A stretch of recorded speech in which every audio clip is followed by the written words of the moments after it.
안녕하십니까. 월간조선 박희석입니다. 오늘 역시 송영길 전 더불어민주당 대표의 전당대회 의혹과 관련해서 얘기를 한번 해보겠습니다. 검찰이 29일 먹고사는 문제 연구소라는 단체를 압수수색했습니다. 거기에 회계 자료를 들여다봤습니다. 왜 들여다봤느냐? 이 송영길 전 더불어민주당 대표의 2021년 전당대회 당시 돈봉투 살포 의혹, 전당대회 의혹과 관련해서 9,400만 원, 애초에 문제 제기됐던 9,400만 원 외에 추가적으로 다른 불법 정치 자금이 살포됐다는 그런 정황을 발견했는지 모르겠는데, 거기에 대해서 의심을 하고 이 자금원으로 이 먹고 사는 문제 연구소라는 이 단체의 후원금, 이게 과연 어떻게 쓰였을까 검찰이 들여다보기 위해서 아마 압수수색을 한 걸로 알고 있습니다. 그런데 이 먹고 사는 문제 연구소라는 단체는 대체 무엇이냐? 제가 이전 영상에서 말씀드렸지만 이거는 송영길의 지지 단체인 동서남북 포럼이라는 단체의 후신입니다.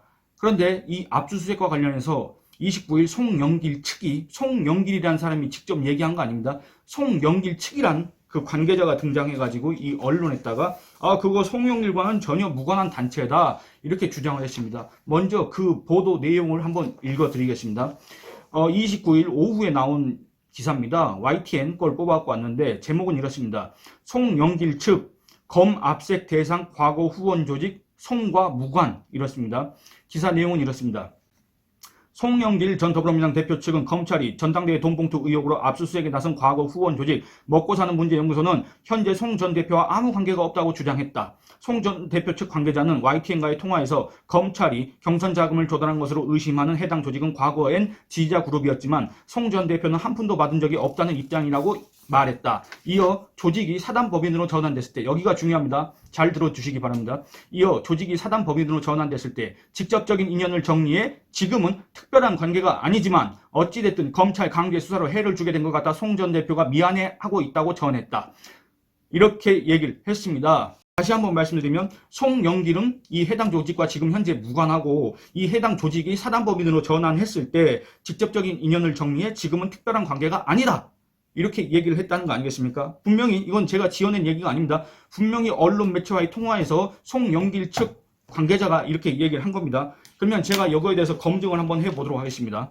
저는 근데 그 검증에 앞서서 이런 얘기를 하고 싶습니다. 우리 국민들 앞에 어떤 주장을 할 때 그게 사실이든 거짓이든지 떠나서 그 주장을 할 때는 최대한 노력을 해야 된다고 생각합니다. 노력을 하지 않는 거는 정말로 무례한 거다, 이런 생각을 하는데, 제가 이 얘기를 왜 하는지는 여러분들이 이제 이 이후 내용을 들어보시고 판단해 주시길 바랍니다. 첫째, 사단법인 전환 후 송영길이 직접 인연을 정리했다는 주장은 과연 사실일까? 여기에 대해서 먼저 살펴보도록 하겠습니다. 이 해당 단체는 아까 제가 말씀드렸지 않습니까? 동서남북 포럼이라는 단체의 후신이다. 이 먹고 사는 문제 연구소는. 그러면 동서남북 포럼은 뭐였느냐? 사단법인입니다. 그러니까 애초에 사단법인으로 출발했는데 무슨 사단법인으로 전환했을 때 직접적인 인연을 어떻게 정리할 수가 있겠습니까, 여러분? 이게 말이 된다고 생각하십니까?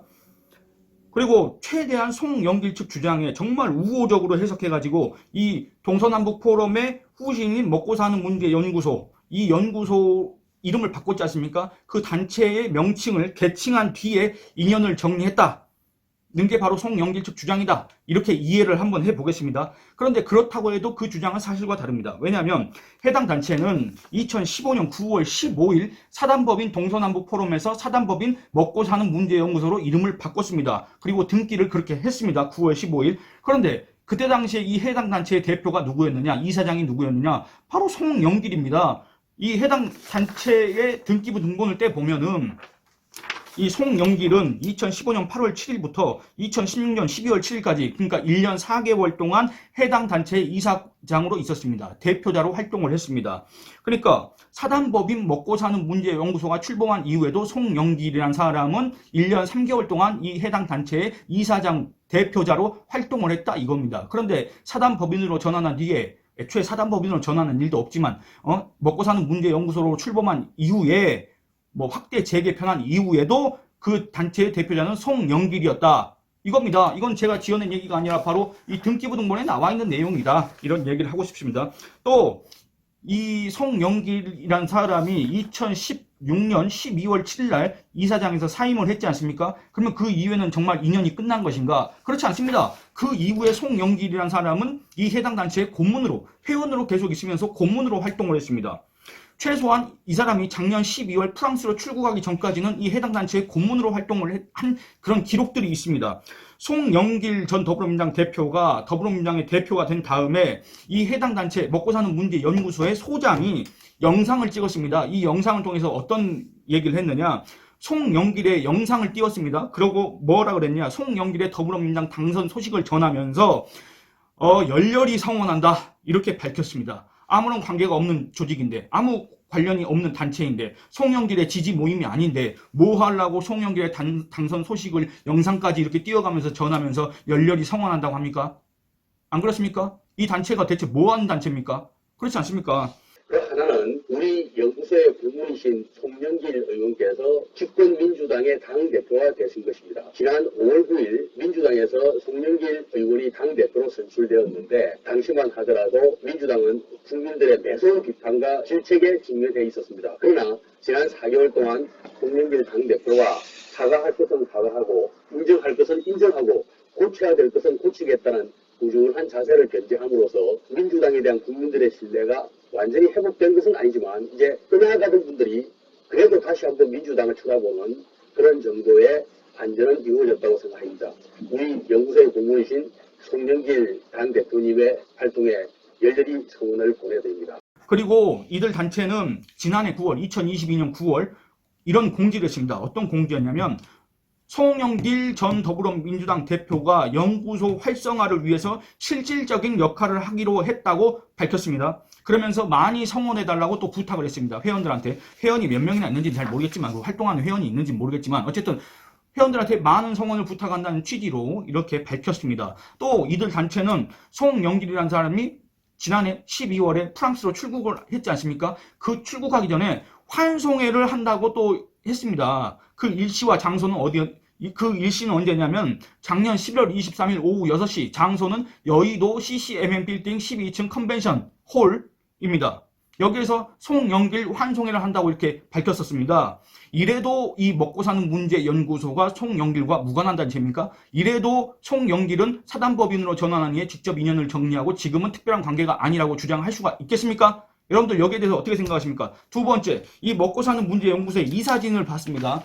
이 사진을 봤더니 다 상당수가 송영길과 관련이 있는 사람들입니다. 그 중에서 특정 그 신원을 갖다가 특정할 수 없는 한 대여섯 명 또는 67명 그를 제외하고 나머지 인사들의 면면을 살펴봤습니다. 이거는 전 이사도 있고 현 이사도 있습니다. 그걸 제가 구분해서 말씀드리도록 하겠습니다. 현재 이 단체의 이사는 제가 가장 마지막에 말씀드리도록 하겠습니다.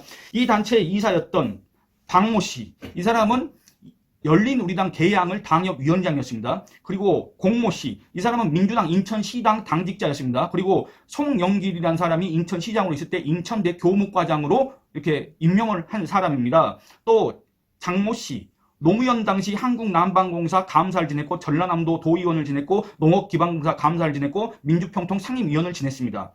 그리고 윤모 씨, 이 사람은 은행원인데 신한은행 인천시청점 지점장, 그리고 인천본부장, 그리고 부행장 이렇게 했습니다. 그리고 여성입니다. 이모 씨, 이 사람은 인천 소재 과자, 식품 판매업인가 식품 제조업인가 하는 그 회사의 대표입니다. 치읓으로 시작하는 회사인데 어쨌든 이 회사의 대표입니다. 아마 남편하고 이게 지분을 나눠 가진 것 같은데, 그래서 이 회사 이름이 각각 부부의 각각 이름 한자씩을 따와가지고 만든 것 같은데, 어쨌든 치읓으로 시작하는 그 회사의 대표. 그 송영길 전 더불어민주당 대표가 인천시장으로 있을 때 인천도시농업포럼이라는 사단법인을 만들었고, 거기에 아마 감사로 있었을 겁니다. 송영길 시장은 당시에 거기에 참석을 해가지고 축사를 한 일도 있습니다. 그리고 박모 씨, 이 사람도 여성입니다. 이 사람은 고대를 나오고 연수구 송도에서 활동을 했고, 변호사입니다. 변호사고 인천시에서 각종 위원을 역임을 했고 2015년에 민주당에 입당을 한 이력이 있는 사람입니다. 그리고 또 이사 이모 씨, 이 사람은 역시 인천 소재 기업 대표입니다. 송영길 인천 상공회의소 부의장을 했고 지금도 하고 있는지 잘 모르겠습니다만, 송영길 전 대표가 인천시장으로 있을 때 경제사회특별보좌관으로 임명한 바 있습니다. 그리고 이사 박모 씨, 20대 총선 당시 송영길 캠프 상황실장을 했습니다. 먹고 사는 문제 연구소 소장을 하고 그 다음에 민주당 정책위 부의장, 인천시 의원을 했습니다. 이사 김모 씨, 이 사람은 송영길의 중학교 동창입니다. 그리고 송영길이 제안한 인천의 주택 사업이 있습니다. 이게 상당히 대규모 사업인데, 그래서 2021년 대선 과정에서는 그 국민의힘 안상수 대선 경선 후보가 여기에 대해서 이재명의 대장동 의혹과 판박이다라고 이렇게 주장을 했었는데, 어쨌든 이 해당 사업자입니다. 해당 사업자 김모 씨, 이 사람은 송영길의 중학교 동창. 그리고 이 사람은 이제 정치인이기 때문에 제가 이름을 얘기하겠습니다. 정범구. 이 사람 여러분들 기억나시지 않습니까? 전 국회의원이고, 그 다음에 문재인 정부 때 주 독일 대사를 지냈던 사람입니다. 그리고 이사 황창주. 이 사람은 전 국회의원이고 지금 현재 개인 사업체를 운영하고 있습니다. 화장품 제조업체를 운영하고 있는데 이 업체의 매출액이 한 연간 한 130억 정도 되는 것 같습니다. 현재 이사장은 누구냐? 김윤식. 이 사람도 전 국회의원입니다. 2000년 당시인가 새천년 민주당 소속으로 용인을 지역에 출마를 해가지고 아마 국회의원을 한 차례 지낸 걸로 알고 있는데, 어쨌든 이렇습니다. 그리고 이사 조모 씨, 이 사람은 8대 9대 서울시의원을 했고 민주당 부대변인을 했습니다. 그리고 이사 이모 씨, 이 사람은 제가 아까 전에 말씀드렸던 아까 인천 소재 식품 제조업 치읓으로 시작하는 그 업체의 대표, 이 사람이 지금까지도 이사를 맡고 있습니다. 그리고 이사 김모 씨, 이 사람은 송영길 전 대표와의 직접적인 인연이 과연 무엇인가는 좀 불분명한데, 어쨌든 이 먹고사는 문제연구소 산하에 무슨 상공인 포럼이라고 있는 것 같습니다. 그 상공인 포럼을 이끌고 있는 사람인 것 같은데, 이 사람이 2018년 6월 출판 기념회를 새벽 숯불 가든 시흥점에서 했습니다. 그 행사를 했는데 여기에 또 송영길 전 대표가 참석해서 축사까지 한 그런 인연이 있습니다. 여러분들, 그러니까 지금까지 이렇게 살펴본 것처럼 이 현재 과거 이사진도 그렇고 현재 이사진도 그렇고 상당수가 송영길과 인연이 있는 인사들이다. 이렇게 얘기를 할 수가 있습니다. 민주당 계열 정치인 출신이거나 인천시를 근거지로 활동하는 사업가이거나 송영길의 학교 동창이거나 아니면 뭐 민주당 당직자 출신이거나 어쨌든 송영길과 직간접적 인연이 있는 사람들이다, 그겁니다. 역대 이사진도 그렇고 현재 이사진도 그렇다. 이렇게 얘기할 수가 있습니다. 이거 제가 뭐 억지 주장을 하는 겁니까? 그렇지 않습니다. 등기부등본에 다 나와 있는 내용입니다. 세 번째, 송영길이 직접을 인연을 정리했다는데 이 단체는 과연 그랬을까? 그건 송영길의 주장에 불과한 거 아닐까? 이런 생각을 해봤습니다. 이 단체는 뉴스레터, 그러니까 소식지를 발간합니다. 한 달에 한 차례씩 하는 것 같은데 코로나 이후로는 이거를 발간하지 않았습니다. 그래서 가장 최신호가 언제였냐면 2020년 7월 달에 내놓은 게 가장 최신호인데, 이 단체가 지금까지 이 소식지를 총 43회에 걸쳐서 발간을 했습니다. 그런데 그 내용을 봤더니 송영길이 등장하지 않은 경우가 6번 있고, 그 다음에 송영길이 등장했는지 등장하지 않았는지 그게 확인 불가한 경우가 3차례 있었습니다. 이 경우를 제외하고는 모두 다 이 해당 단체 소식지에 송영길이 등장합니다. 제가 이거 어차피 사진으로 몇 장 띄우긴 할 테지만 여러분들 보시면 이게 해당 단체의 최근 소식지입니다. 2020년 7월 달에 나온 거. 여기에도 송영길의 사진이 있고, 그 다음에 여기에도 또 송영길의 사진이 있고, 그 전에 나온 소식지에도 다 송영길의 사진과 송영길의 동향과 송영길의 기구와 송영길이가 어떤 활동을 하고 있는지 이거로 홍보하고 선전하고 송영길의 주장을 알리는 그런 역할을 했습니다. 그런데 여러분 한번 생각해 보시기 바랍니다. 이 단체는 분명히 송영길과 인연이 없는 곳입니다. 무관한 단체입니다. 그런데 이 단체가 소식지를 발간한 그걸 보면 다 송영길, 웬만한 거 다 송영길이 등장하고, 이 단체의 과연 주력 활동 사업이 송영길 홍보인가? 송영길 선전인가? 송영길 후원 지지인가? 이런 착각이 들 정도로 온통 송영길로 도배가 돼 있다. 이렇게 얘기할 수가 있겠습니다.